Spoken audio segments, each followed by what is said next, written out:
My name is Audrey, so I'm part of the SPIRIBAM team. Today, I wanted to talk about something a bit dear to my mind, to my heart, is to be humble in innovation. I believe when you are innovating, you need to know that you will keep learning more and more, and especially when we are trying to do a step on the side and innovating in a field that we are not expert about. So Clément. And Clement, it's one of the rum brands that we are representing. But the idea is that in the rum Clement range, we also have some liqueurs. We already had some orange liqueurs and coconut liqueurs that we launched a long time ago. The orange liqueur, it's like a tradition in Martinique. Every single family has an orange liqueur recipe, and we wanted to replicate it in our brand. And the coconut liqueur as well, it's something that we have created back in the 90s for the brand, and we were using natural aromas, blending it with rum, and it's something that has been successful for a while. But then we were like, okay, so we have liqueurs that are quite successful, and we want to make a step. We want to go a step further with that category, and when we ended up launching a project from scratch that is not part of our culture of rum, of making rum. So the idea is for me was to tell you guys like a case study after everything that you have learned today of actually a brand trying to follow all your steps.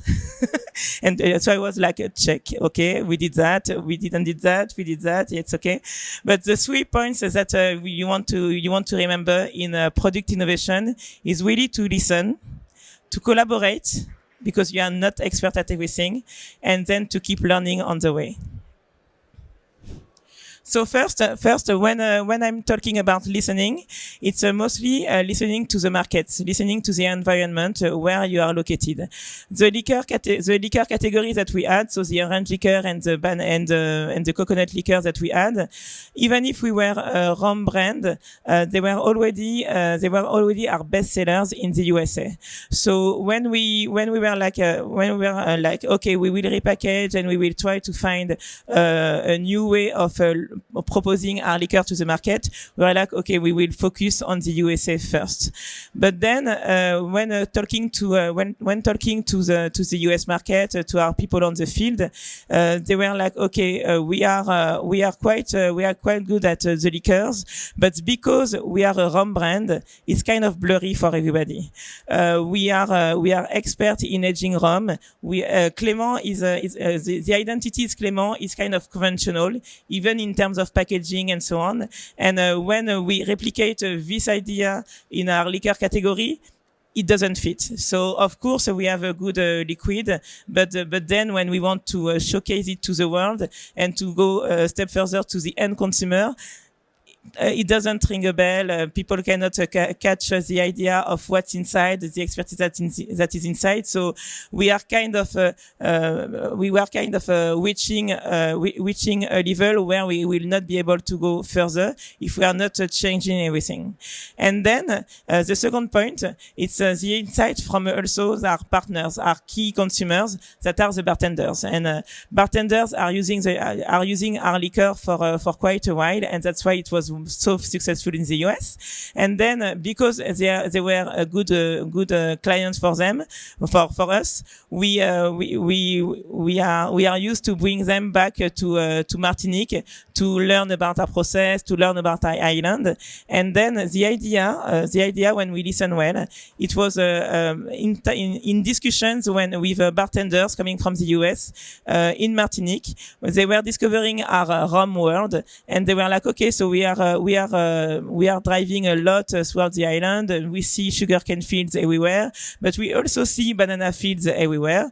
And then, how come you just have an orange liqueur and a coconut liqueur? It will be great to fusion both agricultural part of Martinique Island in one liqueur that will fit to their market, because banana, we love it. We want a banana liqueur, and if you are doing this, of course we will buy bottles from you. So we are like, okay, that's kind of good idea. So let's go further, and let's answer to that need coming from the market. And then finally, in terms of end consumer habits, we needed to listen as well to our consumers, because they were consuming our liqueurs. They were consuming our liqueurs in a brunch, in a stylish way, and so on. And we were not answering that need in terms of packaging. So all of this together, we were like, okay, so we have something that is correct. We could create a new SKU with it, so the banana liqueur, and we could be able to do it a bit to make it in a more sexier way, with a beautiful packaging. So let's try to create a banana liqueur and repackage our orange and coconut liqueur. So then, for the banana liqueur, it was not just in terms of packaging; it was creating a liquid. So we are expert in rum. We are not expert in liqueurs. So we were like, okay, so banana liqueurs that we know in the market, they are always the caramelized flavor of the banana, flame flavor of the banana. But us in Martinique, we have banana everywhere, and we would love to use those bananas to create our liquor. But then we were not able to find the correct way to do so. So instead of staying in the loop and trying to innovate on our side, we partnered with a local brand. It's a startup actually. It's called Cadalis, and their tagline is sustainable banana science. They are experts in a cosmetics world, so totally not what we are doing. But we knew that they were able to extract the benefit of the banana from Martinique into their cosmetics. So we were like, okay, so we are not in the same industry, but we will partner with someone coming from the same island of us, and trying to find some connection, to find some learnings. And that's how our research and development team partnered with the scientists of Cadalis to find a way to extract the banana flavors that we were looking for. We didn't want to have a caramelized banana. We wanted to have the fresh banana fruit flavors that nobody has in their markets. So on the liquid side, it was a check for us, because okay, now we are surrounded by experts. Let's continue that way.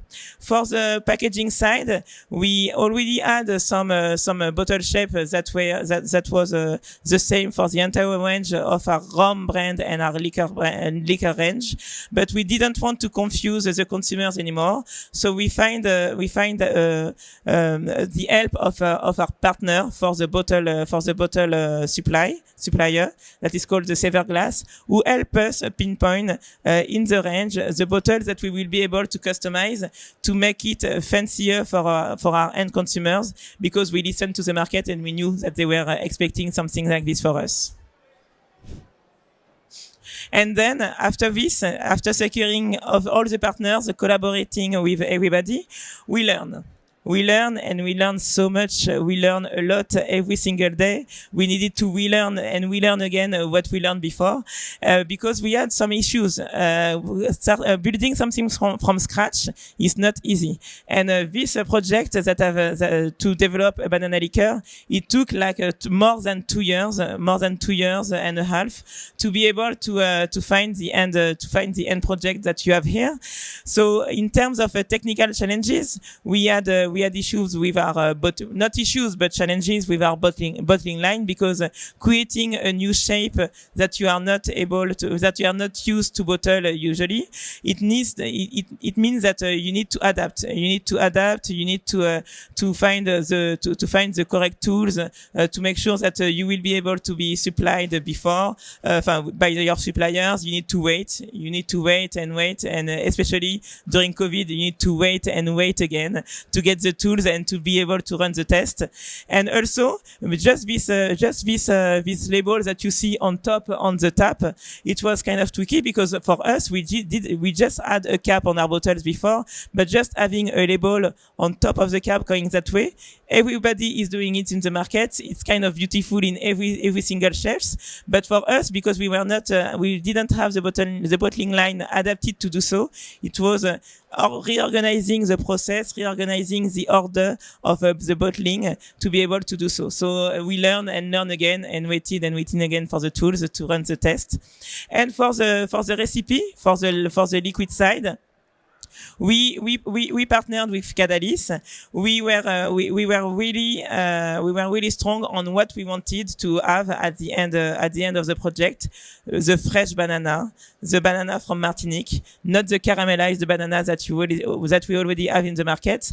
So we needed to find and test and learn different techniques of extraction of the banana with them, because when you play with banana, actually it's not easy. It's really tricky to find the correct extract, and most of the method to extract the flavors of the banana will cook the banana, and that's why all the flavors that are available in the market, it's always the flame and caramelized and sugary bananas that you get.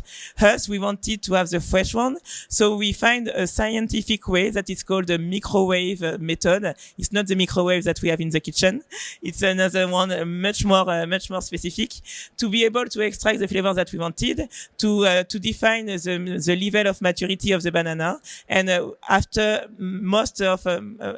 after nearly 100 tests, so it was again a back and forth with the R&D team and so on. After 100 tests, we figured it out. Then we needed to mix the extract with the rum. Another one of tests. Those tests with the blend to find the correct balance with the rhum agricole that is really powerful in aromas.